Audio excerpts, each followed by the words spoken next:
Book of Werewolves, Chapter 7. Jean Grenier. One fine afternoon in the spring, some village girls were tending their sheep upon the sand dunes, which intervene between the vast forests of pine covering the greater portion of the present department of lands in the south of France and the sea.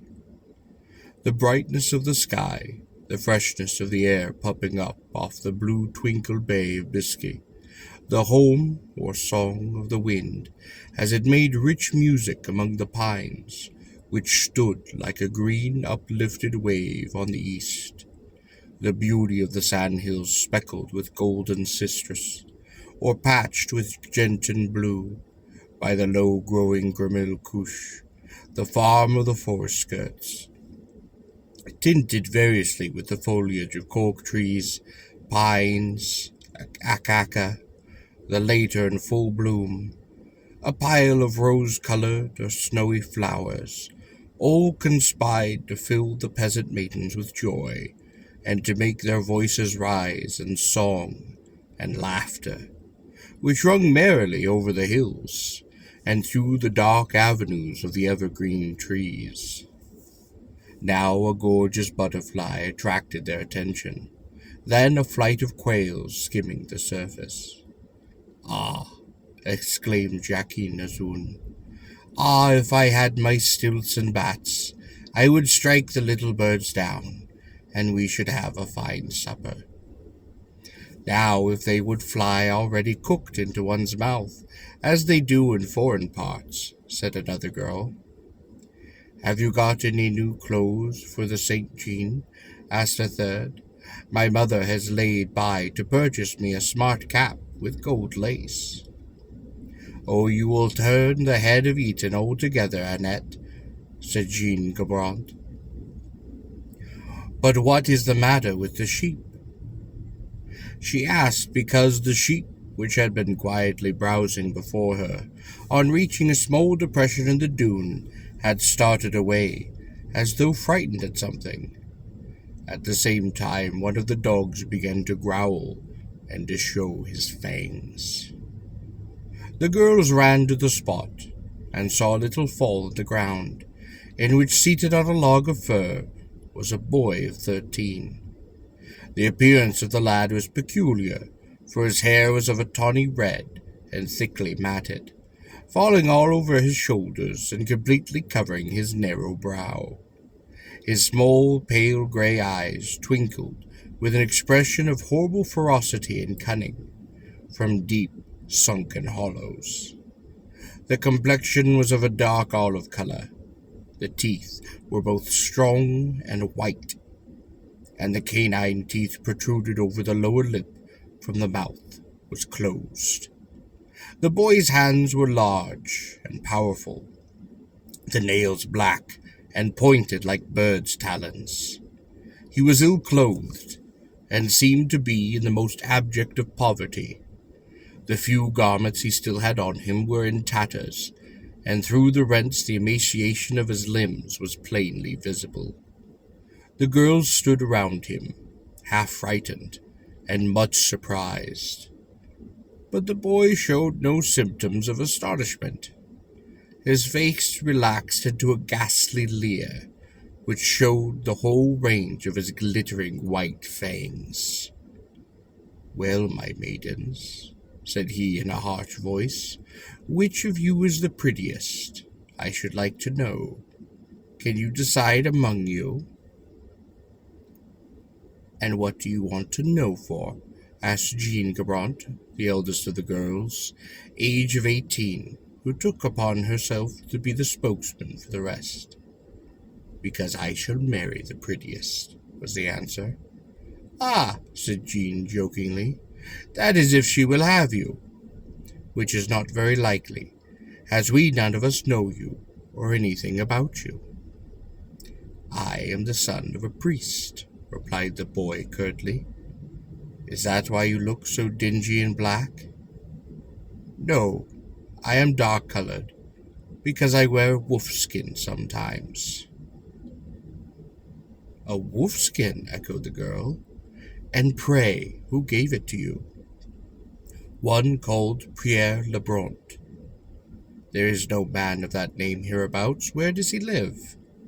A scream of laughter mingled with howls, and breaking into strange gulping bursts of fiend-like merriment from the strange boy. The girls recoiled, and the youngest took refuge behind Jean. Do you want to know Pierre Lebrun, lass? Ay, he is a man with an iron chain about his neck, which he is ever engaged in gnawing. Do you want to know where he lives, lass? In a place of gloom and fire, where there are many companions, some seated upon iron chairs, burning and burning, others stretched on glowing beds, burning too. Some cast men upon blazing coils, others roast men before fierce flames, and others again plunge them into cauldrons of liquid fire. The girls tremble and look at each other with scared faces, and then again at that hideous being which crouched before them. You want to know about the wolf-skin cape? Continued he. Pierre Lebrun gave me that.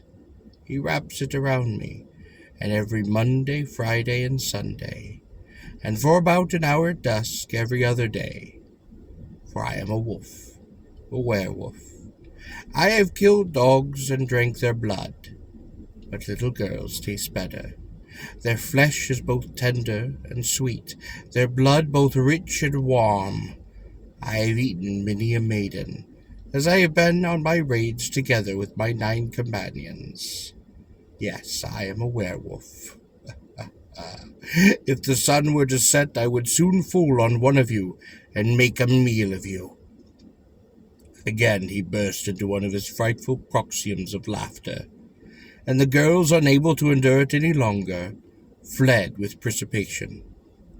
Near the village of Saint Anton de Pise, a little girl of the name of Marquette Piot, 13 years old, was in the habit of tending her sheep, in company with a lad of the same age, whose name was Jean Grenier, the same lad whom Jean Lebrun had questioned. The little girl often complained to her parents of the conduct of the boy. She said that he frightened her with his horrible stories, but her father and mother thought little of her companions, till one day she returned home before her usual time, so thoroughly alarmed that she had deserted her flock. Her parents now took the matter up and investigated it. Her story was as follows. Jean had often told her that he had sold himself to the devil, and that he had acquired the power of ranging the country after dusk, sometimes in broad day, in the form of a wolf. He had assured her that he had killed and devoured many dogs, but that he found their flesh less palatable than the flesh of little girls, which he regarded as a supreme delicacy. He had told her that this had been tasted by him not unfrequently, but he had specified only 2 instances. In one he had eaten as much as he could, and had thrown the rest to a wolf, which had come up during the repast. In the other instance he had bitten to death another little girl, and had lapped up her blood, and being in a famished condition upon the time, had devoured every portion of her, with the exception of the arms and shoulders. The child told her parents on the occasion of her return home in a fit of terror that she had been guiding her sheep as usual, but Grenier had not been present. Hearing a rustle in the bushes, she had looked around, and a wild beast had leapt upon her. They had torn her clothes upon the left side with its sharp fangs. She added that she had defended herself lustily with her shepherd's staff, and had beaten the creature off. It had then retreated a few paces, had seated itself on its hind legs like a dog when it is begging, and had regarded her with such a look of rage that she had fled in terror. She described the animal as resembling a wolf, but being shorter, stouter. Its hair was red, its tail quite stumpy, and the head smaller than that of a genuine wolf. The statement of the child produced general consternation in the parish. It was well known that several little girls had vanished in a most mysterious way of late, and the parents of these little ones were thrown into an agony of terror lest their children had become the prey of the wretched boy accused by Maret Pierre. The case was now taken up by the authorities and brought before the Parliament of Bordeaux. The investigation which followed was as complete as could be desired. Jean Grenier was the son of a poor laborer of the village of Saint-Antoine-du-Pion, and not the son of a priest, as he had asserted. 3 months before his seizure he had left home, and had been with several masters doing odd work, or wandering about the country begging. He had been engaged several times to take charge of the flocks belonging to farmers, and had as often been discharged for neglecting of his duties. The lad exhibited no reluctance to communicate all he knew about himself, and his statements were tested one by one, and were often proved to be correct. The story he related of himself before the court was as follows. When I was 10 or 11 years old, my neighbor, Dutherlia, introduced me in the depths of the forest to an M. de la Fort, a black man, who signed me with his nail, and then gave to me and Duther a salve and a wolfskin. From that time I have run about the country as a wolf. The charge of Maret Pierre is correct. My intention was to have killed and devoured her, but she kept me off with her stick. I have only killed one dog, a white one, but I did not drink its blood. When questioned touching the children whom he said he had killed and eaten as a wolf, he allowed that he had once entered an empty house upon the way between Saint-Couteaux and Saint-Anlay, and in a small village, the name of which he did not remember, he had found a child asleep in its cradle, and as no one was within to hinder him, he dragged the baby out of its cradle, carried it into the garden, leaped the hedge, and devoured as much of it as satisfied his hunger. What had remained he had given to a wolf. In the parish of Saint-Antoine-du-Pion, he had attacked a little girl as she was keeping sheep. She was dressed in a black frock, and he did not know her name. He tore her with his nails and teeth, and then did eat her. 6 weeks before his capture, he had fallen upon another child near the stone bridge in the same parish. In Ypern, he had assaulted the hound of a certain M. Millen, and would have killed the beast had not the owner come out with his rapier within his hand. Jean said that he had the wolfskin in his possession, and that he went out hunting for children at the command of his master, the lord of the forest. Before transformation had smeared himself with a salve, which he preserved in a small pot, and hid his clothes in the thicket. He usually ran his course from 1 to 2 hours in the day, when the moon was at the wane, but very often he made his expeditions upon night, and on one occasion he had accompanied Duther, but they had killed no one. He accused his father of having assisted him, and of also possessing a wolfskin. He charged him also with having accompanied him on one occasion when he attacked and ate a girl in the village Guerlain, whom he had found tending a flock of geese. He said that his stepmother was separated from his father. He believed the reason to be because she had seen him once vomit the paws of a dog in the fingers of a child. He added that the lord of the forest had strictly forbidden him to bite the thumbnail of his left hand, which nail was thicker and longer than the others, and had warned him never to lose sight of it, as long as he were in his werewolf disguise. Duther was apprehended, and the father of Jean Grenier himself claimed to be heard by examination. The account given by the father and stepmother of Jean coincided in many particulars with the statements made by their son. The localities where Grenier declared he had fallen on children were all identified. The times when he said the deeds had been done occurred with the dates given by the parents of the missing little ones, when their losses had occurred. The wounds which Jean affirmed that he had made, and the manner in which he had dealt them, coincided with the descriptions given by the children he had assaulted. He was confronted with Mère Pierre, and he singled her out from among 5 other girls, pointed to the still open gashes upon her body, and stated that he had made them with his teeth when he attacked her in wolf form. and she had beaten him off with a stick. He described an attack he had made upon a little boy, whom he would have slain, had not a man come to the rescue and exclaimed, "I'll have you presently." The man who saved the child was found, and proved to be the uncle of the rescued lad, and he corroborated the statement of Grenier, that he had used the words mentioned above. Jean was then confronted with his father, who now began to falter his story, and to change his statements. The examination had lasted long, and it was seen that the feeble intellect of the boy had wearied out, so the case was adjourned. When next confronted with the elder Grenier, Jean told the story as at first, without changing it in any important particular. The fact of Jean Grenier having killed and eaten several children, and of his having attacked and wounded many others, with intent to take their life, were fully established. But there was no proof whatever of the father having had the least hand in any of the murders, so that he was dismissed the court without a shadow of guilt upon him. The only witness who corroborated the assertion of Jean that he changed his shape into that of a wolf was Mariette Piot. Before the court gave judgment, the first president of Assize, in an eloquent speech, put on one side all questions of witchcraft and diabolical contempt and bestial transformation, and boldly stated that the court had only to consider the age and the imbecility of the child, who was so dull and idiotic, the children of 7 or 8 years old having usually a larger amount of reason than he. The president went on to say that lycanthropy and conthropy were mere hallucinations, and that the change of shape existed only in the disorganized brain of the insane. Consequently, it was not a crime which could be punished.